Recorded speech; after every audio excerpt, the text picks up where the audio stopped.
There's a specific kind of quiet that happens after midnight. The house is still. Everyone else is asleep. But you're not. Your mind is doing something that feels almost involuntary. Replaying. Rebuilding. Asking questions that don't have clean answers. You're not trying to think. You're just unable to stop. A conversation from 3 days ago plays on repeat. Like your brain chose this moment to finally open the files. And the strange part? It's not anxiety exactly. It's not sadness. It's more like your brain decided, right now, in this exhausted moment, to process everything it held all day. If you know that feeling, that specific late-night wakefulness, this is going to explain something about you that most people never understood. The world treats nighttime thinking like a problem to fix. There are apps for it. Supplements. Breathing exercises. Sleep hygiene checklists. The message is subtle but constant. If you can't turn your mind off at night, something has gone wrong. You're too anxious, too stressed, too much. But that framing misses almost everything important. Because what's being called a flaw is almost always a pattern. And patterns don't appear randomly. They form for reasons. Good reasons, usually. Reasons that made complete sense at some point in your life, even if they feel inconvenient now. Throughout the day, your prefrontal cortex is running hard. Making decisions, reading rooms, managing tasks. The thinking you do in daylight is mostly reactive. You're responding to the world. But at night, that external pressure lifts, and something deeper activates. Researchers call it the default mode network, your brain's internal processing system. This is the part that reflects, that connects meaning, that simulates futures and revisits the past. It's linked to self-awareness, empathy, and the story you tell yourself about who you are.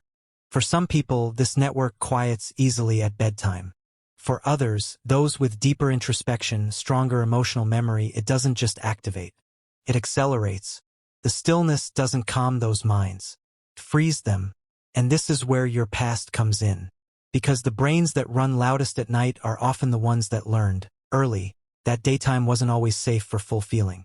If you grew up having to be attuned, to a parent's mood, to tension in the house, to unpredictability, your nervous system learned to hold things in, to postpone, to wait for a safer moment.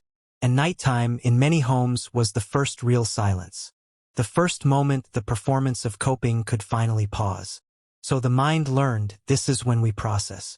Even decades later, even in safe circumstances, that pattern persists. Not because it's broken, but because the nervous system is loyal. It kept doing the thing that once made sense, long after the original reason faded. None of this is worse than being someone who falls asleep easily. It's genuinely not. Some nervous systems process feelings as they go. That's not better self-control. That's a different wiring. The person who overthinks at night isn't failing at what the easy sleeper does naturally. They're doing something different, operating on a longer internal rhythm. And different is not a diagnosis. Here's the part that tends to surprise people. The same mind that keeps you awake at night, that rehearses conversations, replays interactions, that mind is unusually perceptive during the day. A brain that notices everything tends to anticipate what others need, catches what went unspoken. It sees the thing everyone else walked past. The attention that burdens you at 1 a.m. is often what makes you extraordinary to the people around you. But there's a quiet loneliness in this.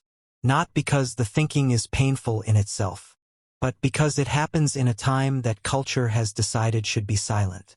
Everyone else seems to close. You remain open. The cost and the gift are the same feature. You don't get one without the other. There's a kind of comfort that comes, eventually, from understanding why you are the way you are. Not comfort in the sense of fixing it. Something quieter than that. A recognition that this isn't chaos. It's a system. Your system doing exactly what it was shaped to do. The night thoughts aren't intruders. They're your mind finally speaking at a volume you can actually hear. You were never someone who could simply switch off. And maybe, underneath the frustration, underneath the fatigue, you already knew that. You just didn't know there was a reason. If this felt like something you've been waiting for someone to say out loud, there's more here that will resonate with you. Because this kind of mind tends to show up the same way in a lot of other places too.